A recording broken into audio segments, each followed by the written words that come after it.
Yo, what's good? It's your girl Tay, back with another Insecure review. Season 4, episode 9, Lowkey Train.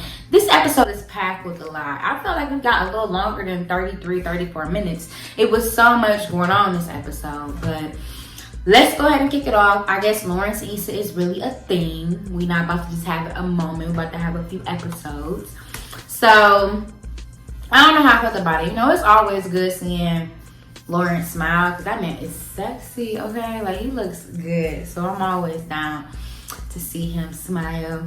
It's just it's a feel good. It starts off feeling really good. Like, all they doing is just having sex, which is always seeming like the best thing when you see people come together. However, they don't really know like what this is. As soon as they want to take it slow and not move too fast, not make any like, they want to make it work, is what it looks like. Like, they both condolences. She's out of the picture, which is always good. Yeah, I mean, it seems like they're just trying to make it work, which is always good to see. But Issa is trying to be transparent, which I love it. But at the same time, it's just kind of like, why do you have to tell him that? I know it's a respectful thing to say, but until y'all know what y'all doing, I feel like you can go over Nathaniel's house and help him move. Like, I get the need to be transparent because she's the one who cheated on him. But at the same time, I also feel like y'all just having fun right now. Like, y'all don't really have it. Y'all like how it's going, but you don't know if that's where you want to be at, or if you don't know how it's going to work. You don't want to get caught up in old patterns, like y'all said. So for me, it's kind of like, you didn't have to tell him that, but But I also feel like when you ask him, like, what is this? What are we doing? It's always like, if the person ain't like, oh, you already know what I'm on, like, they not giving it to you direct, like how you want to hear it, you gonna always feel like him saying, like, well, what you want to do? It's like, well, I'm asking you, so I'm giving you the lead. Tell me, and I'm gonna let you know how I'm gonna follow suit. But when a person can't just be like, yo, I want to be with you, I don't like that at all. But then I was like, you helping Nathaniel move for what? Like, you are a grown woman. I would not help you move. I'm sorry. I mean, maybe help drive or something like that, but picking up boxes, I better want to pick up my own box, so probably wouldn't be me. But I get the need, or I get the desire of still want to be friends with somebody that you've been kicking it with and not wanting to cut them off because you're back talking to somebody or you got feelings for somebody else. It's like, we can all be cool. Let's just all be friends still. Don't make it too hard. Now, cutting to the scene where we see that Molly is getting therapy and Miss Dr. Rhonda was reading her. Like, you gotta understand, I think with relationships, friendships, relationships, all kind of relationships, it's not always about being right. Sometimes it's like you just accept the person for who they are and what you're gonna get from them, and that's the expectation. You can always want more from a person, but I think it comes a time where you just accept where things is at. Anything more is just, it's ooh, okay, that's cool, that was a bonus. You know what I'm saying? Or the person is growing. But I like how she was like, what do you want? I mean, you keep getting to with all these people, like, when are you gonna see, like, is it always about being right? Sometimes it's about just taking the L, or accepting the fact that, like, this is what it is, but I still want that person around. And y'all know I had asked y'all, I said, when do you know to walk away from a friendship that's no longer serving you? I asked you that a couple episodes when they both were just trying to force it to work. And she's like, well, if you want to make it work, if you want to put in the work, because even though the person is wrong and you want them to put in the work, it's also, are you willing to accept the work that's being done from the other party, and how much work are you going to put in? So then we cut to Issa just wanting to have somebody to talk to, which was kind of how Molly was. Molly just wanted Issa to talk to, and I can get her feeling like, oh, well, she wasn't there for me when I wanted to talk to her about Andrew and how I was feeling with him and stuff like that. But I feel like sometimes you just want to talk to your homegirl, and it should not be that hard. She got PTSD, I felt like, because she was envisioning what it was going to be like to call Molly, and she felt like she was going to be rehashing and bringing back up the stuff from the past. But she said, you know what, I'm just going to go ahead and call her. And it was kind of ironic how when they met up, when Issa and Molly met up for dinner, it kind of gave me the same vibes of how awkward it was for Issa when Lawrence and them was going out to eat. Because a friendship breakup is really the same. Like, trying to repair and rekindle a female platonic friendship It's hard. It is hard. It's hard. It's hard. It's hard. Cause you know, with a guy, y'all get y'all back cool. But with a female, it's like, what does she mean by that? And why she looking like that? And she acting different. She trying to figure out this is the same drink that she drink. So I feel like it's gonna be the moments where you just really can't really just get back cool how quickly you can with a guy versus with a female that you at odds with, or y'all got like this awkward vibe going on. However, I do feel at the dinner or at the brunch that they went to, the diner with Molly and Issa, I felt like, damn, Issa done pay, or Molly done pay how many times for y'all to go out to eat? So I can see why for her it's deeper than just the fact that like the block party maybe is more to it than that. Because if she's always been the one to pay for everything and you just not paying, it's like, I don't know. I don't know. But I kind of felt like, damn, so Molly been paying for everything that they do, or just been that more financial friend in their relationship. But it was awkward. Do I personally feel like when you meet with somebody, you need to address it? Yes, absolutely. I think you need to address the elephant in the room. You may not have to go too deep in it, but at least acknowledge the elephant in the room. Don't just kind of get that cool. I wish that the show would show you, because you know we see it every Sunday, but I wish the show could show you, okay, they haven't talked in like 4 weeks, 3 weeks. Now let me know the actual time frame, because I don't be knowing. So I'm like, well, how long has it been since they last talked? And if y'all haven't talked in a minute, and sometimes you just want to kind of just, you know, just hash it out. But you don't want to just be sitting in la la land thinking about the good times. And I'm only calling you because I missed the good times. It's like, okay, well, the good times ain't shit because we can't even get back to them because of the bad times. I waited all. I'm going to talk that much.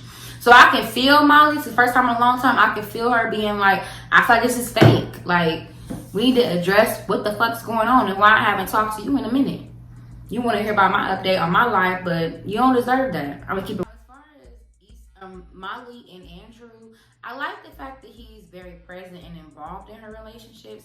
I think that's gonna bite him in the end. I don't understand why Molly is giving Andrew a hard time in regards to his brother.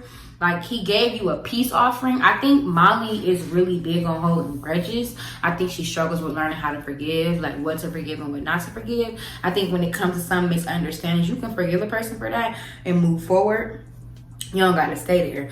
But she like to just keep it there and hold on to the shit. And it's like, yo, he probably fucked up, but let him show him the chance and go out and have a good time at the game.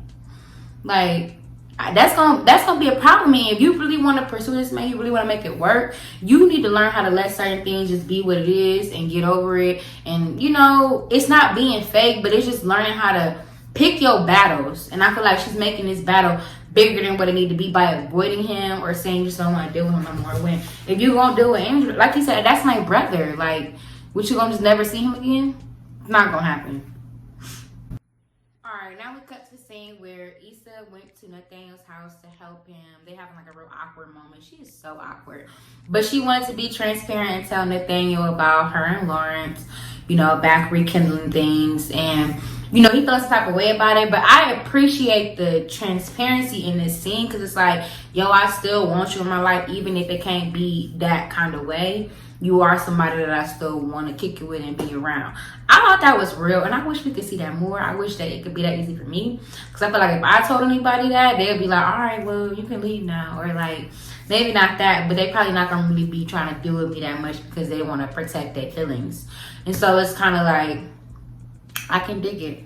I can really dig it. I think that, you know, I thought it was unfair that he, you know, you got to find the right time to talk about being bipolar. I don't know how anyone tells someone that, you know, because you don't really know how they're going to respond. They may use it against you or whatever the case may be, trying to process it yourself and even claim it. Because sometimes when you get diagnosed with those things, it's like, you just probably thinking like, man, doctor know what he's talking about. So I can commend him for just being that transparent, beautiful black man that he is, because he could have just, you know, played it off and just not been vulnerable to tell her like, this is how I feel. So I really flew with that. I like them together, but you know, of course I'm seeing Lawrence and Issa more. But then it goes forward to, I don't know, I just feel like that scene in general kind of gave me like TV type vibe, because it wasn't really a reality for me. I feel like when you tell a guy that you're sleeping with somebody else, or you back with your ex, and they know, like, all right, well, I can't compete with your ex that you've been with for 5 years, and you cheated on him. You trying to make it work. So that was very like TV kind of response to me, because I feel like in real world, where I'm from, it wouldn't have went down that way. Then we cut to the last scene where Issa, Molly, Nathan, I keep saying Nathaniel, Nathan, covering his government name, Nathan and Andrew are all just killing, having a good time, chilling. And, they're harping on, like, they're just talking about the past, just having general conversation. And Molly texts Andrew, like, see, I'm trying with her. But she really sent it to Molly accidentally. Oh, damn, I'm saying it wrong. No, I'm saying it wrong. Gosh, I keep doing that. So pretty much, Issa gets a text message from Molly, but Molly meant to send it to Andrew. And it was her telling Andrew, like, see, I'm trying with her. But she sent it to Issa. Issa seen it. She's like, I don't think you meant to send it to me. But first of all, I was like, damn, girl, you too old for that. Like, nowadays, you click too many buttons for you not to know who you texting. Like, you gotta click on the name, and then you gotta type and see their name in the last message you sent to them. So it's kind of like, how you do that? But I felt like I didn't understand why Issa got so upset and walked away. Me personally, I would have been like, what do you mean by this? Like, let's talk about it. What she did say, like, okay, let's talk about it. But it's like, do you really want to talk about it? Because it sounds like you want to talk about it because you feel like you're the only one who is right in it. Because you don't see none of your wrongs. You don't see anything you did wrong. You want to talk about, like, it's like you can only keep talking something until it's dead. Like, how many times we want to talk about it? I'm tired of talking about it. Let's just show action. Let's try to put forth the effort. It's like, let's just take baby steps. You trying to get back to where we used to be at, but maybe if you get to know the new me and I get to appreciate the new you, then maybe we could kind of just see where things go from there. But I can see the need to want to have the conversation. She's like, I don't really know what she wanted her to say. If I invited you out, I don't know. I get both. This is the first time in a long time. I get where both of them are coming from. I just don't think that it was enough. And I feel like there is definitely nothing wrong. I've said this before. You can get to know someone for the rest of their lives. And at any point you feel like you don't want to know them anymore, you have every right to say that I know enough to know I don't want to know anymore. No matter how long y'all been friends. And that's the truth. You are every much allowed to have an expiration date on somebody. You can't tell me when something no longer good for me. Only my body can say that. And I can reject it how I see fit. And it is what it is. And that's the fucked up part about people and the connections you make with them. However, yeah, you gotta appreciate the transparency in this episode. It was so much, just telling it how it is, even if it don't feel good. You know what I'm saying? At least you know where I'm coming from and you know why things are the way they are. No, that never feels good when it's like it's not what you want because you feel like it's your fault. Molly making it like it's Issa's fault. That's how I feel. Because I think if she wasn't feeling that way, there would have been some moment of like, yo, I fucked up. You know what I'm saying? Because when you say it, the other person said vice versa. But I think that Molly's response to at the block party and everything was just the main like icing on the cake to be like, I'm not fucking with you no more. Because you still didn't want the girl to have her own show. Like you couldn't even have it with the headliner. And it was your dude that was able to make it happen. So it's kind of like nobody's right or wrong in their situation. I just think that they need to find some time to really like accept like, yo, I fucked up, you fucked up, we both fucked up, but it's not enough for us to be done. So they didn't show us a preview for next episode, but I'm so ready for it. If you like this video, please give it a thumbs up and make sure that you subscribe. Help us out, support black businesses and support black everything. I'm rooting for everybody that's black. And I will tell y'all, like, it's really important to support other YouTubers on here because in order for us to really get black content out, we need to have the numbers to show, that we are up there with the peoples. You know what I'm saying? And it's not that easy. It really isn't. But, thank y'all for watching. I go by Yo What's Good Tay. You can follow me on all platforms at Yo What's Good Tay. Catch y'all next week for, I think this is the last episode. What we gonna talk about, y'all? What else is there to watch? Definitely let me know if there's anything else you want me to, like, give a review on. And that is it. I am out. Peace out.